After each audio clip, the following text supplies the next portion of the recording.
Bismillahirrahmanirrahim. Alhamdulillah wassalatu wassalamu ala Rasulillah. Ikhwah sekalian, pada kesempatan kali ini kita akan memurajaah ad-darsu at-tasi' bersama kitab Al-Arabiyyah Muyassarah.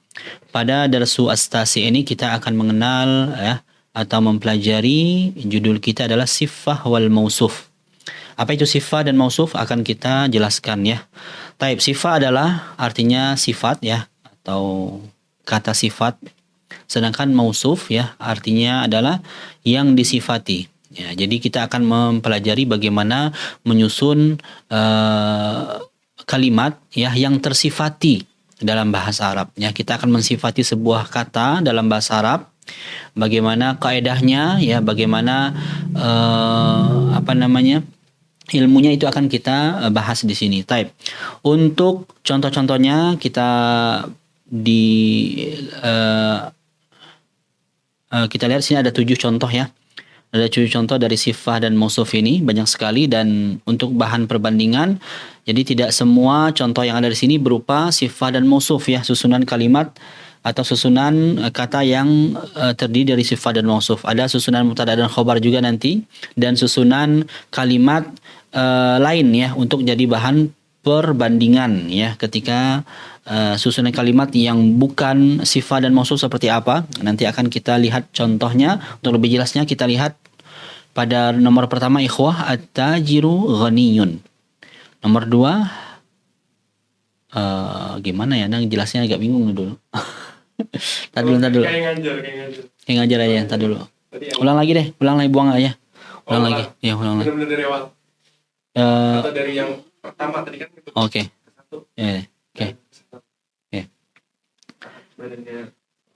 Oke. As-sifah wal mausuf. Sifah adalah kata sifat, sedangkan mausuf adalah yang disifati. Artinya kita akan mempelajari bagaimana menyusun kalimat dalam bahasa Arab yang terdiri dari susunan sifat atau objek yang disifati. Ya, kita akan menjelaskan bagaimana cara mensifati sebuah objek dalam bahasa Arab. Kita lihat contoh nomor pertama, at-tajiru ghaniyun. Hadza at-tajiru ghaniyun. Hadza tajirun ghaniyun. Lalu ada yang terakhir, at-tajiru al-ghaniyu fid dukkan. Nah, ikhwah, di contoh yang pertama ini ya, kita ambil sampel nomor pertama dulu untuk bisa difahami terlebih dahulu bagaimana cara kita menyusun sebuah kata yang tersifati dalam bahasa Arab. Nah, untuk poin pertama ini, ikhwah, ya, bagian contoh A-nya katakan demikian ya, bagian contoh yang pertamanya yaitu kata at-tajiru ghaniyun.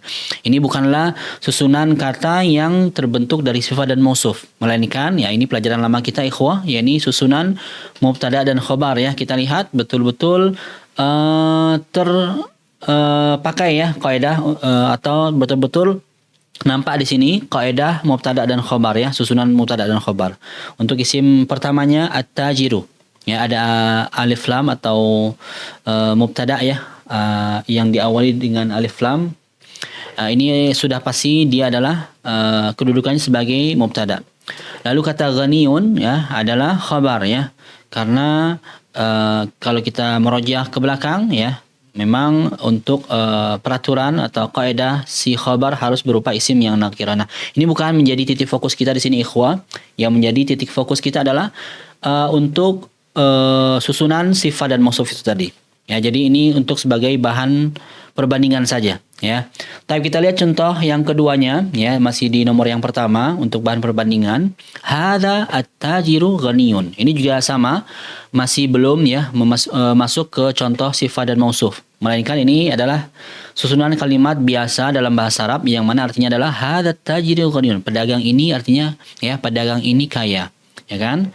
Hadza tajiru ghaniyun. Ini susunan kalimat biasa yang mana hadza mubtada ya, at-tajiru ghaniyun sebagai khabar begitu. Nah, kita lanjut contoh yang ketiganya. Nah, ini baru susunan kalimat yang terdiri dari sifat dan mausuf ya. Bagaimana bentuknya, bagaimana kaidahnya kita akan jelaskan di contoh yang ketiga ini, ikhwah. Hadza tajirun ghaniyun. Ini pedagang yang kaya. Lihat dari segi artinya aja sudah bisa kita lihat ya bagaimana kata kaya ini mensifati kata tajir, ya. Pedagang ini pedagang yang kaya, Nah, untuk mengartikan kata sifat atau sifah dan juga mausuf ini ikhwah, kita menggunakan terjemahan yang, ya, karena memang fungsinya adalah untuk menjelaskan sifat yang ada pada objek yang dijelaskan tadi.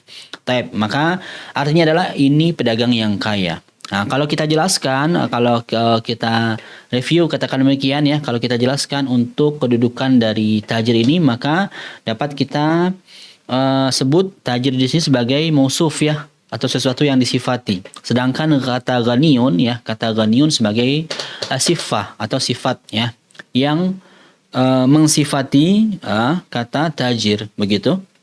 Jadi tajir sebagai mausuf yang disifati, sedangkan sifat ini sebagai sifat, ya, sebagai sesuatu yang mengsifati mausuf tadi. Naam, hadza tajirun ghaniyun, ini pedagang yang kaya. Begitu juga demikian untuk contoh yang selanjutnya, ya, di poin pertama ini, yakni at-tajiru al-ghaniyyu fid dukkan. Ya, kita lihat contoh untuk yang keempat ini ikhwah. At-tajiru al-ghaniyyu fid dukan. Ma makna? Apa artinya? Pedagang yang kaya ada di toko, ya. Pedagang yang kaya itu ada di toko. Nah, kira-kira mana mausufnya, mana sifahnya? Ya, mana sifat dan juga mausufnya? Tentu saja dapat kita pastikan, ya, bisa kita tebak bahwasanya yang menjadi mausufnya adalah at-tajiru, ya, karena memang dia yang disifati. Sedangkan kata sifahnya adalah kata al-ghaniyyu. Ya, al-ghaniyyu kedudukannya sebagai sifah yang menjelaskan, yang mensifati kata at-tajiru. Naam. Sehingga artinya pedagang yang kaya, seperti itu ikhwah. Selanjutnya, ya, untuk pembahasan kaidah, ya, sekarang kita bahas kaidah, bagaimana peraturan, bagaimana ya, kaidah yang harus kita perhatikan untuk sifat dan mausuf ini. Kaidahnya adalah untuk kata sifat, ya, atau sifat dan mausuf ini harus saling sama, ya, dari segi ta'rifnya. Ta'rif maksudnya adalah ma'rifah dan nakirahnya harus sama. Kalau sifat atau kalau mausuf, ya, berupa isim yang nakirah, ya, kita lihat contoh yang ketiga tadi kan, isim yang nakirah, ya, tajirun, maka sifatnya juga sama, dia akan berupa isim yang nakirah juga, ya, tajirun ghaniyun, pedagang yang kaya. Baik, begitu ikhwah, ya. Dan sebaliknya ketika mausufnya berupa isim yang ma'rifah, ya, ada alif lamnya, pun demikian sifahnya juga berupa isim yang ma'rifah. Contohnya ada di poin yang keempat, ya, di nomor pertama ini at-tajiru al-ghaniyyu. Kita lihat di situ sama-sama ada alif lamnya. Ini untuk kaidah yang ada pada sifat dan mausuf. Itu saja satu kaidahnya, tidak ada yang lain, ya. Sangat gampang sekali, ya, atau sangat mudah sekali mengingat bagaimana menyusun sifat dan mausuf dalam bahasa Arab. Cukup dengan menyamakan ta'rifnya dalam dalam bentuk isimnya tersebut. Ya, ma'rifah sama ma'rifah, nakirah sama nakirah. Begitu ikhwah. Adapun untuk harokatnya, ya, dan yang lain itu menyesuaikan, ya, sesuai kedudukannya dalam sebuah jumlah. Kalau dia sebagai mubtada, ya, berarti didomahkan, begitu, ya. Kalau dia sebagai isim yang dimajrurkan dengan huruf jar, ya, kemasukan huruf jar, maka berarti kita kasrohkan, ya. Jadi tergantung, ya, kedudukannya dalam sebuah jumlah. Kalau untuk harokatnya, baik sifat maupun mausufnya. Tapi ikhwah, itu yang dapat kita jelaskan di Darsus Tasi'. Semoga bisa difahami. Assalamualaikum warahmatullahi wabarakatuh.